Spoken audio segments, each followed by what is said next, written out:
Hello, Memorial basketball fans. I'm Charles Strayer. And I'm Teddy Harless. And welcome on in to our second full video here covering girls and boys basketball for the 2024-2025 seasons. Let's get started with the girls. After a rocky start against Spash, the girls have gotten into more of a rhythm in these last three games, and you can really see that in the stats. Yeah, absolutely. It's honestly just back to the standard is how I'd describe it. These last three games over the holiday break were just a stupendous return to form, honestly. And I think you got to go with the basics here. Effective field goal percentage is where you want to look at just in how we've improved from that first start.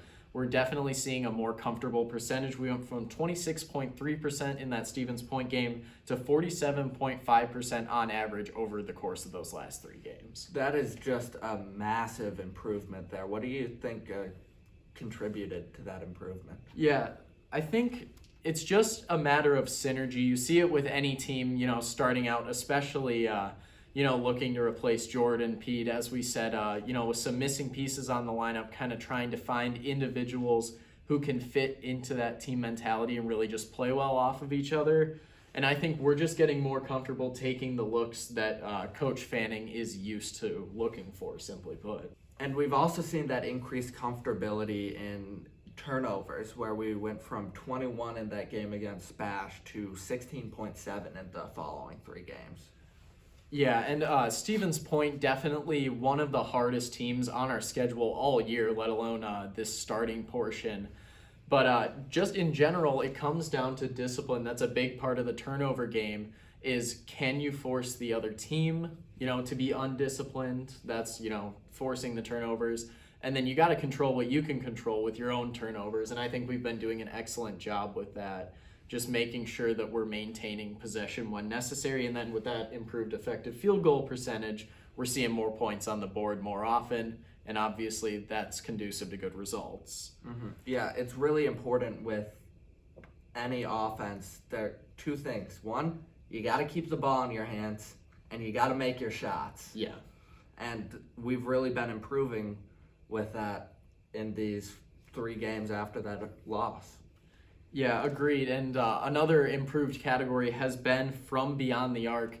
3-point percentage, as we predicted there in that first episode, has definitely seen the absence of Lydia Palmier. That absence has been felt, and it's been kind of a tough start here getting things going from three. However, we have improved from 9.1% in the first two games of the season to 29% over the most recent two in the Thanksgiving tournament, which is a massive improvement and something we definitely need. Against Stevens Point, that was a big weak point for us where we were really unable to get much of a threat from beyond the arc, and as a result, we were having to try and drive the lane a little more, try and get a little more risky with those passes to inside places, and it really served to our detriment with such a strong defense to contend with.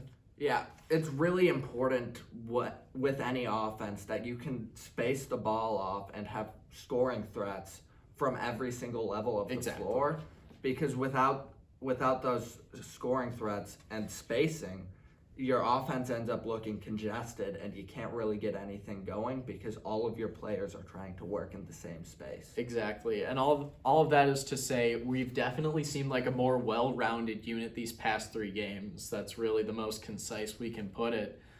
We've also been seeing some similar improvements on the individual side, with Rayna really heating up in that last game against West Salem, where she had 13 points on 55.6 effective field goal percentage. And on the whole season, she's averaging just under 3 steals a game. Yeah, so defensively, definitely seeing a well-rounded performance from her. And then, obviously, she was kind of the other half of that three-point threat, the other half, of course, being Lydia Palmier. So seeing her take more attempts from three, that's something we're looking to see her build on, especially as we're coming back for some home games here. And we've seen that defensive side of her all season. She's been really strong in that, and seeing a little bit of offense to go with it in this game, West Salem game, was really good to see. Yeah, a lot of promise there. And really, speaking of promise, We can't get much further without talking about the freshman sensation in the making, Norah Kling. Now, she has been nothing but dynamite on the court so far, and she has definitely made an impression. Very Jada Swabert-esque. We kind of saw that out of her last year on Stevens Point, but now we have a freshman sensation of our own. She has had 2 double-digit points per game averages here of the 4 games she's played so far, and she had a whopping 5 steals against Stevens Point. And like we said, that's a very tough opponent, one of the toughest opponents we're going to see in this regular season. So she is exemplary of a lot of the characteristics that we love about this team. The aggression, the ability to bully her way through into the paint and score those tough points under the basket. It's just been a really great start, and she is a fun player to watch. Yeah, and speaking of bullying and tough points in the paint, how has it taken us this long to talk about Rayna Welsch? She has really been going off, especially in that game against West Salem where she was 6 for 6 from 2, and across the entire season averaging 17 points per game. She's really been stepping into that lead scorer role, that lead role that Jordan Peed left behind. Yeah, exactly. And seeing a lot of things continuing for her as well. We've known her as being nothing but reliable down in the paint and really making it difficult for defenses. They have to crash in on Rayna, usually 2-3 strong at times. And even so, she's able to find space. She's able to draw fouls.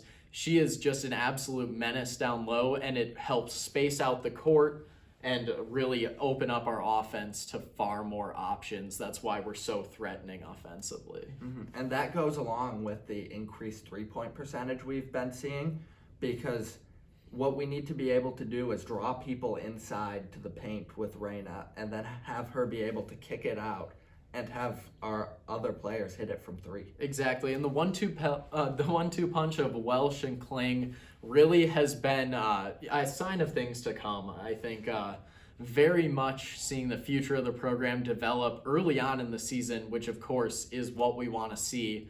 And what better time to get back into the swing of things than for our first big rival game here, conference play against Chippewa Falls, which will be happening this Friday. Yeah.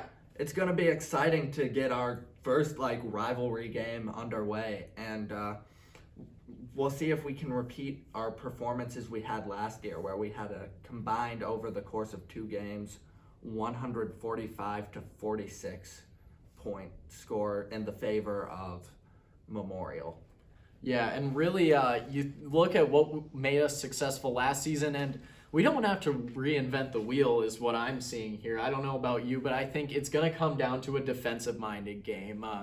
Making a statement against Chi-High, especially at their own house, it's going to come down to being aggressive. Again, seeing Shaw probably come up with a lot of steals and just being aggressive with that press. We love to talk about the full-court press, and against a team like Chippewa Falls, it's something where if we're able to hinder their ability to get it down the court, it's going to fatigue them, and it is going to create some separation on the scoreboard. So it should be a very good game for our girls on the road. Yeah, it should be good. That full court press, creating some strong defense and some offensive scoring opportunities. All around, I like the opportunity that our girls have in this Chi-High game. Yeah, exactly. And it's been a great week in the past besides, so really liking what we're seeing with that program. However, another basketball program of ours, as you know, is about to get underway. So without further ado, let's go into the boys basketball 2024-2025 preview. Last year's season was unfortunately hindered due to the injury of star player Cooper Jesperson, who will fortunately be getting a chance to return with a lot of other seniors with a dominant senior class this year. Yeah, no doubt. The varsity roster is absolutely chock full of seniors. Seeing a lot of returning faces, a lot of favorites. Obviously, we got Wessam Boga. We've got, like we just mentioned, Cooper Jesperson is in great shape to take on this season. Bryce Headkey, Julius Clark. Just a real who's who of what made last year so great. And they're all coming back with some new additions, too. Yeah. Those new additions being Ben Fesenmeyer, who will be taking on a larger role than he had last year, coming up from playing a lot of JV. Yeah. He's 6'5", so he should be looking to fill in that role that we lost with Elliott Height, playing that center position, getting a lot of boards, creating some good looks on the inside. Yeah, the paint area. He was really in a class by himself on JV, just really dominating the talent at that level. You can tell he is definitely ready to step up and finally take the reins in his varsity season now. And speaking of dominance, a dominant player on the football field in his right, Tay Ferguson will be joining the basketball team. What do you think that might look like? So I think, simply put, that's just excellent to add more depth to this roster. And I mean, these senior guys, like, in our class, we've all known each other for a very long time. And as we all know, that translates to a sport that's as team-oriented as basketball in a very direct way. All of these guys, even though Ferguson hasn't been in Brisky's program for the last couple of seasons, he has been playing with the rest of these guys. He's really built up quite a bit of chemistry over the years, as they've developed into the players that they are as of this season's start. And I think that's something that we're really not going to see paralleled in our opponents. We've just got such depth and such knowledge among our core players. The senior leadership is probably some of the best on this side of the state, if I'm being honest. Yeah, and even though he wasn't in that locker room, like you said, we all still know each other, like you said. As someone who was also on that football team, we have a lot of athletes who do both football and basketball, and other athletes who are in different programs. We still see them a lot in the weight room when we are both working to get better at our respective sports. Yeah, and that, I think it's just going to go an extremely long way. I'm very excited to see what this senior class has to offer in their final years on the court. Yeah, and they did very well last year, too. That we averaged a 54% effective field goal percentage compared to our opponent's 50. We had 5 more rebounds and 1 more steal. On average per game. And that just speaks volumes to the tenacity of this program. Coach Brisky has definitely become something of a name on this side of the state, certainly in this conference, for crafting programs that, regardless of, what crop of talent they have in any given year, he's able to build a team around the personnel he's given, and he's able to manifest a real culture of team play. And that directly translates into how successful they are on the court. And it especially helps that we have such natural depth and talent this season. I'm very excited to see what he and the coaching staff have in store to really maximize the potential of this group. And going into the season, we have our home opener against Burnsville on Friday, which is a team we don't usually see on our schedule. Yeah, so there's actually a bit of some interesting history here. Burnsville, Minnesota is where this team hails from. And the head coach is actually an alumni from this school and this basketball program. Class of 99, Eric Leafblad is the head coach of the Burnsville basketball program. And he actually is the 15th highest scorer in MHS boys basketball history with 840 career points. So a rather interesting sort of reunion here, and honestly a great way to start off this season. A little bit of a border battle going on, and against a team that definitely gets a lot of reps playing some tough competition from the Twin Cities. Yeah, it should be good to see him come home to his high school, and we'll see how it goes. It should be a good one. And then next week, Tuesday, we will be going on the road to play Chi High in a rivalry game to start off the year a little bit, and I think this team has a lot of potential. Absolutely. I think the sky is the limit for these guys. Again, we have such depth, such a great coaching program behind them. I'm really excited to see where this program is able to take itself, because I think, honestly, and against Chippewa Falls to start out, both boys and girls playing them, these next couple of days, it's going to be a pretty exciting week of basketball here. Yeah, I have to agree. Yeah, as always, go Abes.